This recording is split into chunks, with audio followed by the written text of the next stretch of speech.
사사기 8장 1절에서 9절 말씀입니다. 사사기 8장 1절에서 9절입니다.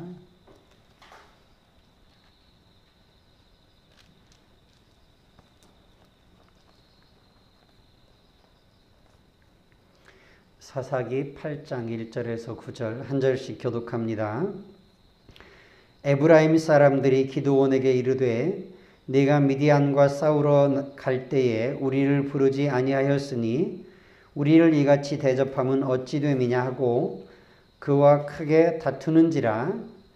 기드온이 그들에게 이르되 내가 이제 행한 일이 너희가 한 것에 비교되겠느냐. 에브라임의 끈물 포도가 아비에셀의 만물 포도보다 낫지 아니하냐. 하나님이 미디안의 방백 오렙과 셉을 너희 손에 넘겨주셨으니 내가 한 일이 어찌 능히 너희가 한 것에 비교되겠느냐 하니라. 기드온이 이 말을 하매 그때 그들의 노여움이 풀리니라. 기드온과 그와 함께한 자 300명이 요단강에 이르러 건너고 비록 피곤하나 추격하며 그가 숫곳 사람들에게 이르되 나를 따르는 백성이 피곤하니 청하건대 그들에게 떡덩이를 주라. 나는 미디안의 왕들인 세바와 살문나의 뒤를 추격하고 있노라 하니 숫곳의 방백들이 이르되 세바와 살문나의 손이 지금 네 손 안에 있다는 거냐. 어찌 우리가 네 군대에게 떡을 주겠느냐 하는지라. 기드온이 이르되 그러면 여호와께서 세바와 살문나를 내 손에 넘겨주신 후에 내가 들가시와 찔레로 너희 살을 찢으리라 하고 거기서 브누엘로 올라가서 그들에게도 그같이 구한즉 브누엘 사람들의 대답도 숫곳 사람들의 대답과 같은지라. 기드온이 또 브누엘 사람들에게 말하여 이르되 내가 평안히 돌아올 때에 이 망대를 헐리라 하니라. 아멘. 우리가 사사기를 통해서 사사시대의 이스라엘 백성들의 믿음과 영적인 상태에 대해서 살펴보고 있습니다.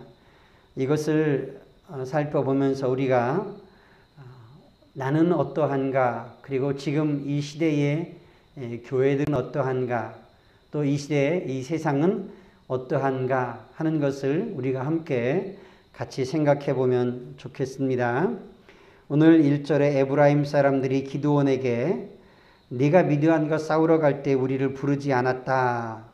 우리를 이같이 대접함이 어찌함이냐. 그러면서 1절 끝에 보니까 그와 크게 다투었다 말씀하고 있습니다. 크게 다투었다는 이야기는 그냥 말 몇 마디로 될 정도가 아니라 크게 분노하면서 에브라임 사람들이 이 전쟁에서 자기들이 차지할 분깃을 생각하면서 어떻게 하면 이 전쟁의 승리를 통해서 우리가 이득을 취할 수 있을까? 혹시 이 전쟁의 승리에서 우리가 차지할 수 있는, 얻을 수 있는 이득 분배에 대해서 손해를 볼까 싶었는지, 더 많은 이득을 차지하고 싶었는지, 아니면 공로를 인정받고 싶었든지 에브라임 사람들이 기드온에게 시비를 걸었습니다. 지금 아직 전쟁이 끝나지 않은 상태입니다. 한참 전쟁 중인데 이렇게 했다는 이야기는 그들이 크게 화를 내면서 기드온에게 트집을 잡는, 우리가 흔히 하는 말로 하면 말도 안 되는 트집을 잡으면서 이 상황이, 이상한 상황이 지금 벌어지고 있는 겁니다. 그런데 기드온은 에브라임 사람들과 다투는 누가 옳으냐, 누가 잘했는가 하는 것을 따지기보다 에브라임 사람들을 인정해주고 그들의 공로를 인정해주는 지혜로운 말을 통해서 이 갈등을, 이 고비를 잘 넘겨갑니다. 기드온이 이 에브라임 사람들에 대해서 우리가 행한 일이 당신들이 행한 일과 비교되겠느냐. 에브라임의 끈물 포도가 아비에셀의 만물 포도보다 더 낫지 않냐. 그러면서 하나님이 미디안의 방백 오렙과 셉을 너희네 손에 넘겨주었고 내가 한 일이 어찌 능히 당신들과 한 일과 비교되겠습니까? 이렇게 말을 하자 이 에브라임 사람들의 노여움이 그쳤다 말씀합니다. 그리고 아직 끝나지 않은 전쟁, 그 남은 자들을 추격해서 이제 완전한 승리를 얻기 위해서 그들을 추격하는 이야기가 4절 이하에 나오고 있습니다. 피곤하지만 숫곳에 이르러서 그 사람들의 우리 300용사가 너무 피곤하니 좀 먹을 것을 달라 그러는데 그들이 미디안의 왕들인 세바와 살문나가 너희들 손에 있다는 거냐? 아마 이 숫곳 사람들이 하는 이야기는 혹여라도 이스라엘 백성들에게 음식을 제공했다가 미디안에게 보복을 당할까 두려움 때문이 아니었을까. 그리고 최근에 미디안이 얼마나 기세등등하게 이스라엘을 제압하고 있었고 그리고 이스라엘 백성들이 살아가는 그 지역들을 휩쓸고 다니면서 곡물을 탈취하고 했는지 그것들을 너무 잘 알고 있으니까 설마 이스라엘이 미디안을 그렇게 쉽게 이기고 물리치겠는가 하는 생각, 여러 가지 생각을 하면서 아마 이 사람들도 계산을 해봤을 것입니다. 거기서 분우엘로 올라갔는데 분우엘 사람들도 숫곳 사람들과 똑같이 대답하는 겁니다.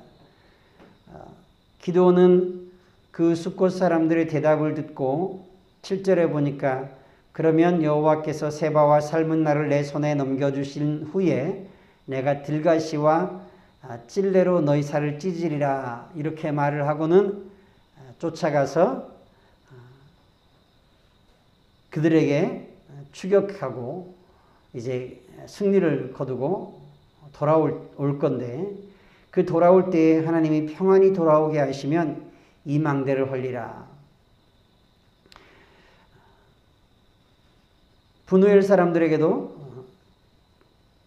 그들이 자랑하는 그 망대를 다 헐어버리고 그들이 오히려 미디안의 눈치를 보면서 무엇이 더 이득이 될까 계산하는 그 사이에 오히려 하나님께서 너희들을 심판하실 것을 경고하고 있습니다. 사사 시대의 영적인 모습을 단적으로 잘 보여주는 것이기도 합니다.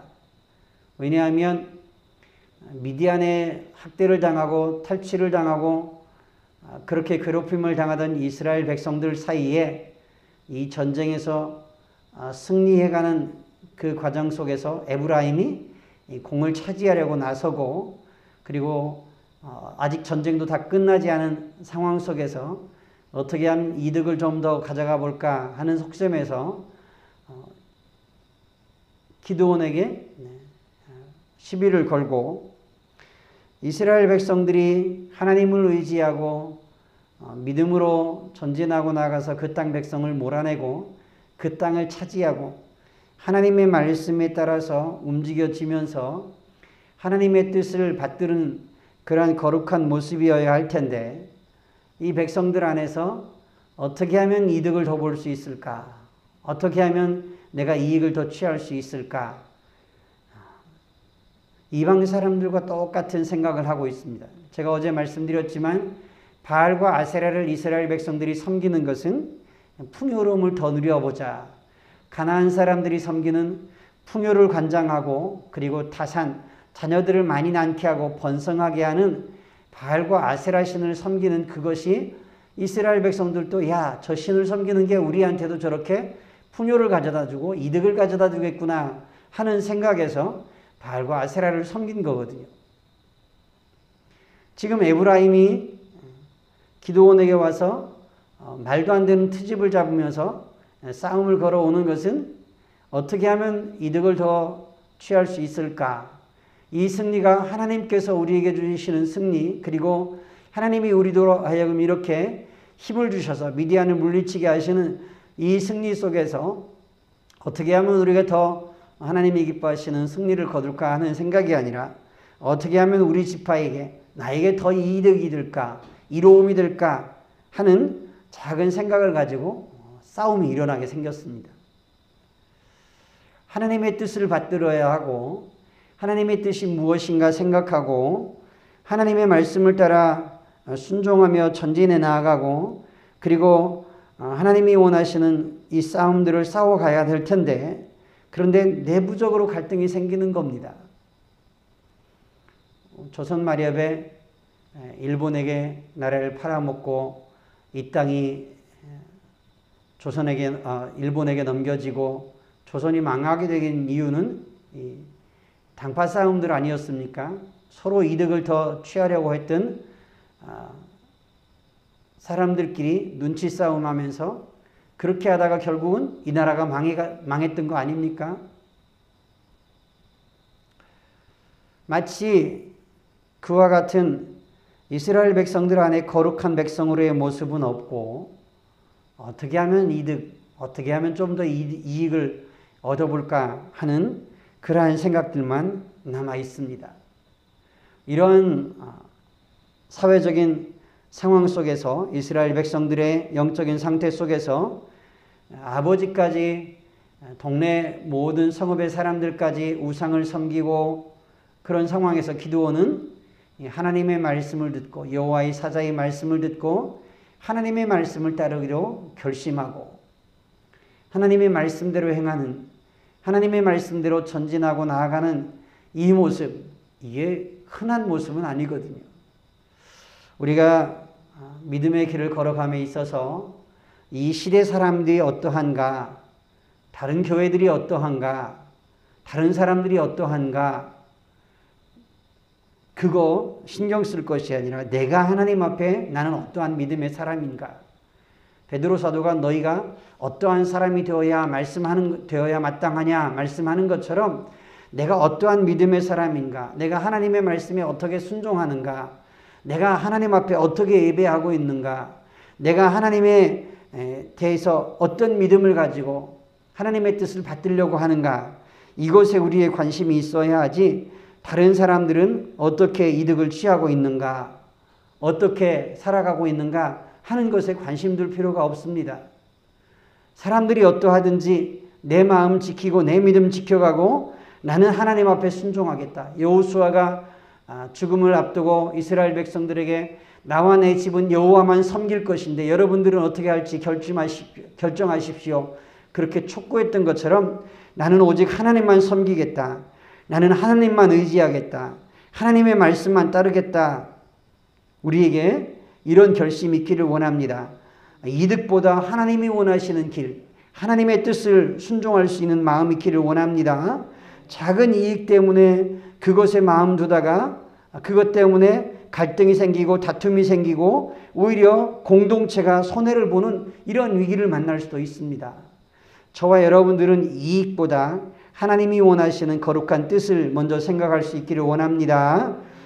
이익보다 의로운 일들을 하나님이 원하시는 일들을 행해 나갈 수 있는 그런 마음들이 있기를 원합니다. 그리고 이렇게 문제가 생기고 갈등이 생기고 다툼이 생기려 할 때는 나는 조금 낮추어도 괜찮고 이 교회가 이 공동체가 하나님의 뜻대로 거룩하게 온전하게 순전하게 세워져 가는 것이 그 길이 있다면 그 길을 택할 수 있고 그리고 하나님이 원하시고 기뻐하시는 그 길 걸어갈 수 있는 저와 여러분들 될 수 있기를 원합니다. 기드온이 말 한마디 자신을 낮추는 말을 통해서 에브라임을 높여주는 말을 통해서 그 갈등이 해결되고 이 남은 전쟁의 완벽한 승리를 위해서 달려갈 수 있게 되었습니다. 저와 여러분들이 신앙생활하면서 교회 안에서도 이런 문제들을 만날 수 있는데 그러할 때 저와 여러분들이 기드온처럼 이렇게 지혜롭게 말하고 지혜롭게 생각하고 겸손하게 말할 수 있는 저와 여러분들 될 수 있기를 원합니다. 기도하겠습니다. 하나님 아버지, 오늘 사사기 말씀을 잠시 살펴보았습니다.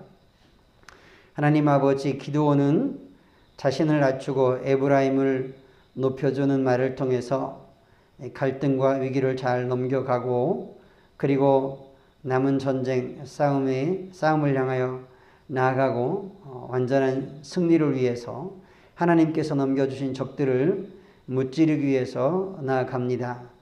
하나님 아버지, 우리가 믿음의 생활에 있어서 주변 사람들이나 주변의 말들이나 다른 사람들의 시선을 빼앗기고 마음이 흔들리지 않게 해주시고 언제나 하나님을 온전히 신뢰하고 그 말씀에 우리의 마음을 담아두고 그리고 말씀을 쫓아 행하고 그리고 하나님이 원하시고 하나님이 기뻐하신 선하신 뜻이 무엇인지 의로운 뜻이 무엇인지 하나님이 원하시는 거룩한 뜻이 무엇인지를 먼저 생각하고 행할 수 있는 믿음 있게 해주시기를 간절히 기도합니다. 작은 이익 때문에 하나님의 거룩하신 뜻을 저버리는 일 없게 해주시옵소서. 그리고 하나님 아버지, 그 작은 이익 때문에 공동체가 손해보고 방해를 받는 그런 일이 생겨지지 않게 하시고 우리 성도들이 언제든지 하나님의 뜻과 거룩하신 뜻과 하나님의 말씀을 따라갈 수 있는 믿음과 거룩한 마음들이 있게 하여 주옵소서. 예수 그리스도 이름으로 기도드리옵나이다. 아멘.